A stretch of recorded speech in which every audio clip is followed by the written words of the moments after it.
Hello and welcome to the Blue Collar Wealth Club podcast. I am your host, Jerry Garcia. Today we got a guest on. We got Kurt Simon, and he's going to talk to us a lot about a couple of different aspects. He's an investor, also owns a blue collar construction company in Hawaii, and also you are the owner and founder of Blue Capital Investment. Is that right? That's correct. Yeah, you got them all right. All right, perfect. Well, yeah, why don't you tell us a little bit about what you do, Kurt, and we'll kind of go down the journey and kind of figure things out. Sure. Well, first and foremost, have a small family construction company. It's myself and three of my sons work with me here on the Big Island, and we focus a lot on in-home remodels. That's kind of our niche. And it's been very profitable here on the Big Island for us. We're small enough to be very agile and have a lot of skill sets, but we're big enough to tackle, like a full home renovation. We've developed our skill set to where we can do just about everything that your home needs to be remodeled. And so we found a little niche there here on the Hawaii. We're smaller than the bigger contractors that are building the homes, but we're bigger than the handyman services that can fix one or two items. And so we found a good spot here on the Big Island. Awesome. Yeah, we talked a little bit before the show here about kind of your journey and your message, and it sounds like you and I mean, we speak a lot of the same messages. Talking to blue collar business owners because we see there's a lot of these guys and gals out there who own these businesses who aren't as savvy about what to do with their money once they've kind of got themselves situated. Why don't you tell me a little bit about kind of how you got started there? Yeah, that's a really good point.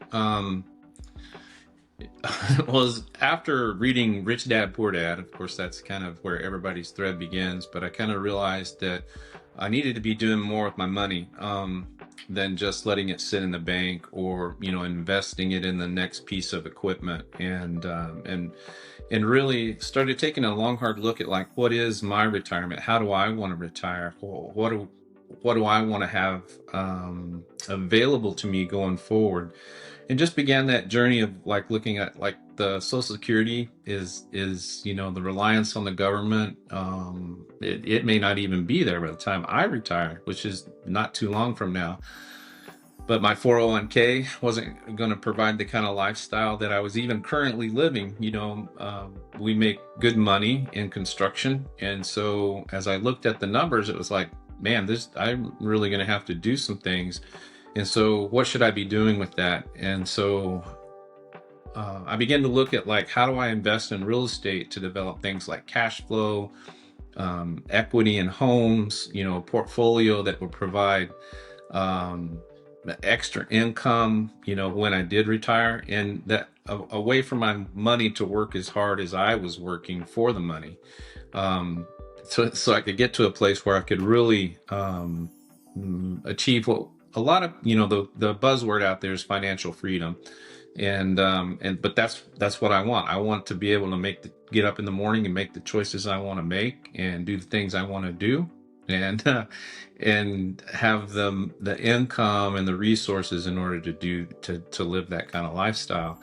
And so I began with my wife. We are kind of both serial entrepreneurs, I guess you would call us. We both have several businesses and developed businesses over our lifetime. She's a real estate agent here on the Big Island, does exceptionally well, has all of her life, and I, been in the construction flipping business for as long as I can remember. But to take those resources that we were finding and now put them to work for us, so we weren't having to live so much paycheck to paycheck, and that's kind of the systemic, I think, mindset that the blue collar worker, the blue collar entrepreneur gets in, that we struggle to get out of. And so what I found was that as I began to invest in the real estate, especially, we invested in small family residences, rental properties, those kinds of things that provide cash flow and equity for us. um, as I've found that kind of investing opportunity, it elevated my sense of like, okay, here's my portfolio. Here's what we're gonna do. I have a better sense of where I'm gonna end up now, and a security that I wasn't finding inside my paycheck. It's always good to get the paycheck, right? But there is now a sense of security that my money was safe for the most part, and I wasn't having to worry about where it was coming from. So that was kind of my journey and my start, along with my wife. Again, she's been very instrumental in this, and that began our larger vision thinking of what we wanted to do in the future. No, that's great. And like I said, I think it's so important to have people out there who are kind of spreading this message and helping, the blue collar workers, the blue collar business owners, especially, to understand this power they have in this business. Especially when businesses are built the right way, when they're built in such a way that the business can sustain past sale. It Hmm. makes the business more valuable, and that with that valuable business comes the status of being accredited. And I think a lot in the blue collar business owner space don't even know what that is, first of all, and second of all, don't even realize that they may qualify as an accredited investor, and that opens up a lot of opportunities for investments into larger scale projects that aren't available to smaller investors or to less savvy investors. So that's a great thing to a great door to have open to you. And it's just, for lack of a better term, it's a lot of ignorance out there to this even existing. Being able to invest into portfolio purchases of many residences, or a larger multifamily property or something like that.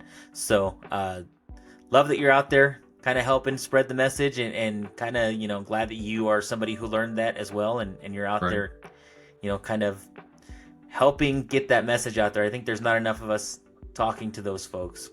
Exactly. We really feel that there's a need there. I look at it just from my simple standpoint. It was a need in my life. It's in our family's life. I look at my sons; they're kind of in that same boat. They're very talented. Construction workers, carpenters, tile layers. Those guys, they have good skill sets, but then even helping them get over the first hump of purchasing their first home, their first investment, just seeing the mindset shift that had to take place in them. And you're going like, wow, these guys are up against me every day. I'm talking and teaching them things, but they even still have this mindset that has to shift in order for them to see money in a different way, see wealth in a different way. And as I look around, like a lot of the vendors that work with us, their companies are in the same boat. They're doing really good, but then they're like, I don't know what I'm going to do when I retire. I have a friend. It's really interesting. I have a friend. He's 74. He was a tile layer all his life, right? Developed, great skills, kind of subcontractor all of his life, made lots of money. But then, when he retired, he's at the point now where he says, I just can't make ends meet. And so he hadn't done enough um, preparation for what kind of future lifestyle he wanted to live. And so now he's back at 74, laying tile again for one-off jobs just so he can make ends meet, and so my heart goes out to these guys. And I don't want to be in that boat, I don't want to be 74 laying tile kind of thing. So how do I help my money that I've worked hard for work just as hard for me? And how do I help my friends come to understand that? And I think, like you said, there's a lot of, there's some mindset shifts that have to take place in order for this industry to overcome some of those hurdles. And Absolutely. so knowledge is one of them, right? And then, just the whole investing's only for the wealthy kind of thing is like my number one like mindset shift that I think we have to help everyone jump that line or jump the hurdle there, get over that hurdle, is kind of one of my big, big calling points. It's one of the things that we try to stress a lot, to help the shift, and then to provide a platform, where they can get started. What we want to do at Blue Capital Investment is provide kind of a platform where our accredited investors are kind of paving the way for these other guys to learn and show them how. So we provide fractional opportunities inside the small family residences that we're focusing on, so they can see how the process works. And it's very foundational, and I think it just helps them to be able to learn and scale from there. So that's kind of our model. That's the model that we're starting with and building from. No, that's perfect. I think that's so perfect. Give them a place where they can kind of start slower and kind of, like you said, learn the kind of ins and outs of what's going on. So they can work their way up into bigger and larger investments and really understand what's going on behind the scenes. And I think it's super important right now. You see this kind of wealth gap kind of increasing, and you talked about that a lot of people just feel like these types of investments are for the wealthy, Mm-hmm. and that's where a lot of my passion comes from. Also, I come from a very middle class kind of upbringing. My dad was a mailman, and my mom was a custodian at a school, and these nobody's teaching these things Right. to the vast majority of Americans. And when I think a lot about blue collar workers and blue collar business owners, they're kind of the backbone of who builds this country in a very real sense. And so teaching these educating about these opportunities, and this stuff is out there, and it's not only for doctors and lawyers and dentists and pilots, that they have every opportunity. And in a lot of cases, these guys are making more money than those guys do. They're just not They, wearing a that suit every day. Yeah, that's a truth that we sometimes don't realize until it's too late. That and like you said, there's no education in the school systems for these kinds of learning models. Especially in what we would call the high school situation. And unless you specialize in college, you're not going to get that either. And most of these guys, that I know are either hands-on learning, that they've learned this skill set as an apprentice and then become a journeyman before they develop their skill sets, or they go to a trade school to begin this process. And so nobody's teaching them along the way, like, okay, here's what money is, how it works, and then how to build something.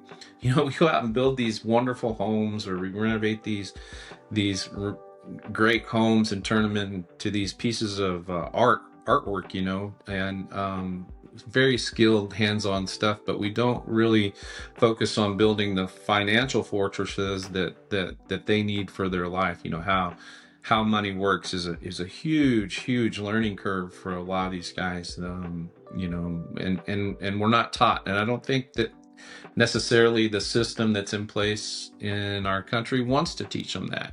They want to keep them kind of where they're at. They don't want them to, I'm not a conspiracy theorist too much, but they don't want them to kind of rise above, just the ability to make ends meet kind of deal. And I've seen it personally in my life. My dad was an electrician.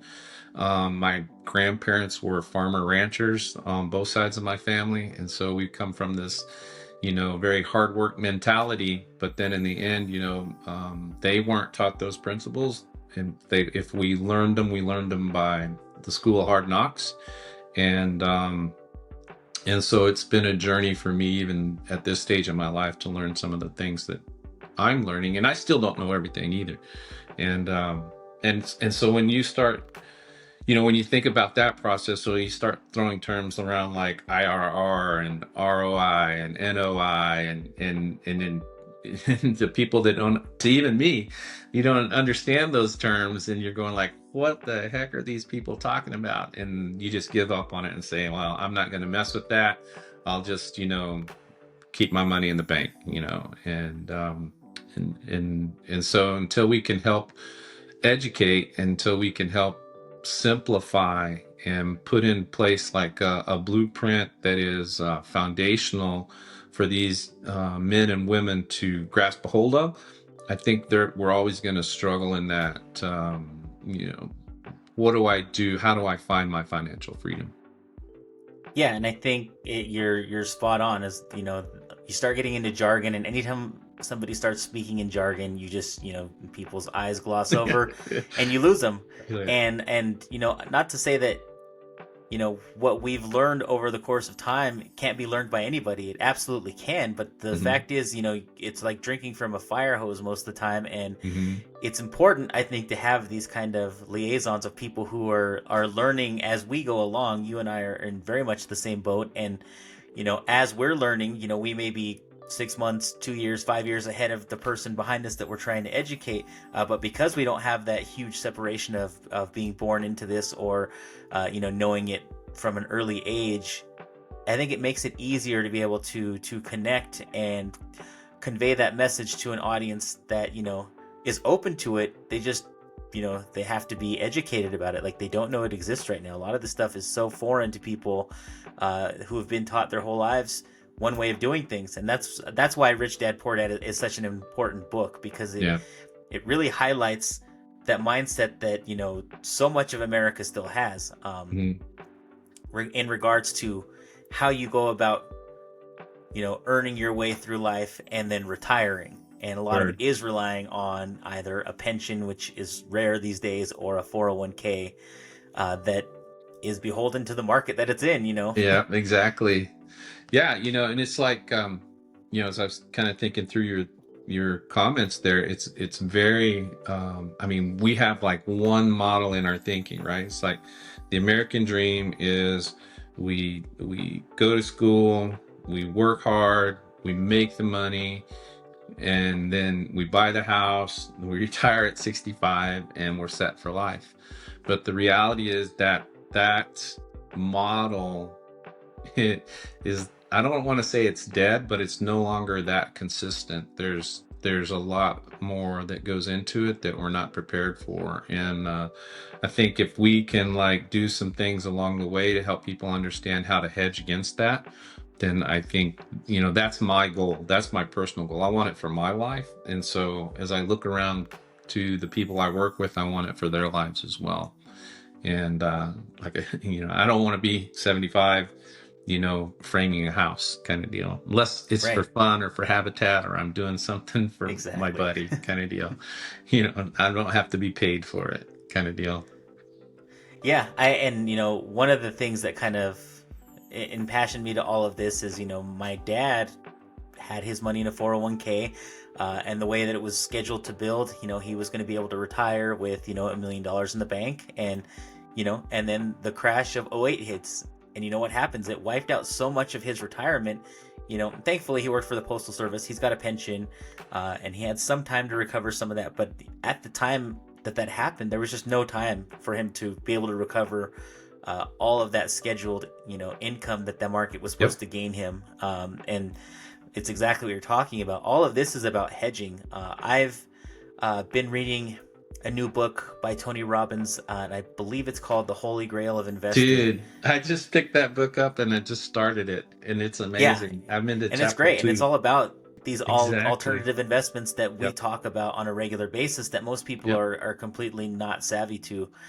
So yeah, great, excellent. Glad you grabbed that book. Also, it's a Yeah. great listen to anybody kind of in our space who's trying to, uh, you know, really further the message that these alternative investments are becoming the new norm. And if the wealthy are doing Hmm. it, you should probably start following suit because they know what Exactly. they're doing. Yeah, exactly. And yeah, so it's great, have finding those resources and helping turn people onto those resources is, a great part of what we're trying to do here as well, and just, start small, help them understand, look at what kind of profit you can make on this. Okay, hopefully reinvest with this again, and just kind of build that until you're on your own doing the same thing. And I mean, Yep. take the training wheels off, go do it yourself kind of deal. And but I think doing it, as a part of a team, equalizes some of that risk, that they feel like, well, this is too risky. I don't know how to do this. I'm going to lose all my money. I've worked hard for this. Now I'm going to lose it. But if we do it as a team, it seems to help mitigate some of those risk factors in their thinking, in their mindset anyway. And all investing is, there's risk involved, but helping them to see that if we do this as a team, there are other people that are coming along that can answer questions, that have information, that know where the next step needs to be. And I think that's important. And again, that's one of the things that we try to focus on here at Blue Capital. Well, yeah, and there's a lot of things to look for when you're looking at placing your money with somebody as a third party, right? And I think a couple of great things to look out for, and it's not always going to be the case, but if they're investing their own money into a deal, that's always a good sign, right? If they're putting their money where their mouth is, that's a great sign that your goals are aligned. But in a lot of cases, we come across more opportunities than the average person, and we may not have the capital to invest in every single opportunity that we're presenting.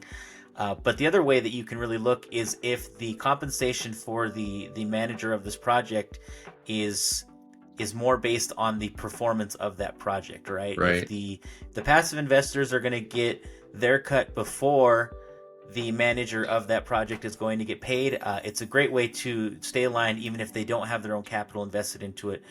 Just knowing that they're not really going to get paid until you get paid and until they make it perform to your level. So Right. It's always a risk putting your money out there with somebody else, but there are things to keep an eye on, and it's important that people who are going to invest in these opportunities understand what it is to look for when somebody's presenting an opportunity to them. Right. Exactly. Awesome. Well, yeah, I'm very glad to hear your journey. I love to find people who are so kind of in line with what we're trying to teach on this podcast and what we kind of teach in our everyday lives. There's been one of my big goals is to kind of get more of this financial education out there. And actually, interestingly enough, taking my daughter to school this morning, it's as of right now, as of this recording, it's the last day before their Christmas vacation. So they are kind of taking it easy in most of her classes. She's in 8th grade, and in one of her classes, she said, "Oh, we'll probably watch Shark Tank in social studies, because that's what we do on our down days. Because we're in this whole section of learning about finances." So Cool. I love to hear that they're at least attempting in some regard to start teaching some of that. It's a big long-term goal of mine to get some sort of a financial curriculum into high schools as a mandatory class.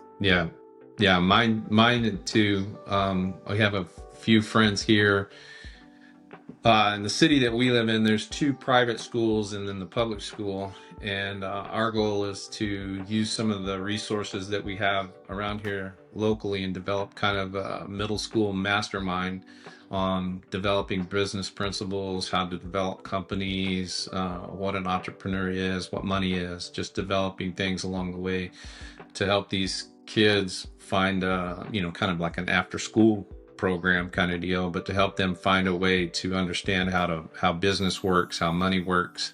I think it's so vital. Most kids today don't even know what a checkbook is versus really what a profit and loss statement looks like. And so if we can develop things along the way just to help the next generation, that's one of my long-term goals as well, is to see those kinds of things happen as well. It's so interesting that we're so similar, in our thinking process. And what I find amazing about that is that we're the majority of the people in the country. That's the majority of thinking. It's like middle class, entrepreneurs that are making good money, small business owners, like we said, are the backbone. And so there are so many people with this same kind of thinking and process that needs to be elevated. And and just helping people get over those myths are huge. Absolutely. Well, I love what you're doing. I'd love for people to be able to contact you if they want to learn more about what you're doing or investment opportunities. What's the best way people can find you? So the best way to find me is on the web. You can just look up bluecapitalinvestment.com. My email is on there. We have phone numbers for you. We have ways to connect us that way. We're on Instagram at Bricks and Benjamins. It's a little bit different. So we talk about a broad scale of things. So we're on Instagram and, Spotify with that moniker. And yeah, just get in touch with us and you can see what's going on here in Hawaii, and how we're investing and how we're developing projects out here. Awesome. I will look that up. I love the Instagram handle, Bricks and Benjamins. I Yeah, love that. That's yeah, awesome. yeah. So it's pretty, just staying true to myself, staying in my lane, man. Right. There you So go. Love it. Well, I always like to ask for a book recommendation mhm. for any of our audience that just wants to kind of get started on this journey. What's the book that you recommend? We've both said it already. I would recommend starting with like Rich Dad Poor Dad by Robert Kiyosaki. He's a Hilo boy just down the road from us, and so he's like local, but it's a good starter just to change and shift your mindset. Another book that was kind of foundational in my life was Think and Grow Rich by Napoleon Hill. I think those are two good little resources for you just to kind of start to change your mindset about how you see money and how to utilize wealth and what it really is, and how to begin the foundational things of putting that into your life. So I mean, those would be my two starter resources for everybody. In my construction company, in fact, one of the ways that the employees move up the pay scale is they have certain resources that they have to read and go through, and those are two of the foundational, the very first things. They have, if they want to progress to the next spot, they have to at least attempt to read these or listen to these books. So they're very foundational. I love that. I love that as an incentive to get people on board because, like you said, you're trying to really truly educate, and that shows it right there. I mean, Yeah. by tying their compensation or their ability to move forward in the company, say, hey, look, this is not homework. This is once you read it, it is pretty life changing. Rich Yep. Dad Poor Dad. I always refer to that as the investor's Bible because that is the genesis for most of us. I mean, It I think is. for me it was it was probably 6 years ago at this point when I discovered that book and finally read it, and it's a pretty it's pretty life changing for everyone's mindset. For sure. Just because it just helps you see money in a different way, and he does it in a pretty conversational mode. As far as like, I'm just gonna kind of tell you what's on my heart and the things that I went through in my life story and how I shifted and changed. And so I think it makes it very easy for people to relate to and understand that this, he's coming the same path. He's coming by the same path that we're all on. And has made a life changing decision, and now life changing decisions, and he's found his financial freedom, and I think that's the story that we all want. Absolutely. Well, awesome, Kurt. Thanks so much for taking the time to join us today. We'll definitely be in touch more because I think we're on Yes, that same sir. path, and I think we want to stay in touch and see how we can help each other and collaborate in the future. I'll probably have you on again here down the road so you can kind of tell us what's going on in your world. Dude, that would be awesome. We appreciate it so much. We love what you're doing there, and yeah, let's just stay in touch and keep the ball rolling. Awesome. Well, thank you everybody for listening, and we'll catch you next time on the Blue Collar Wealth Club podcast.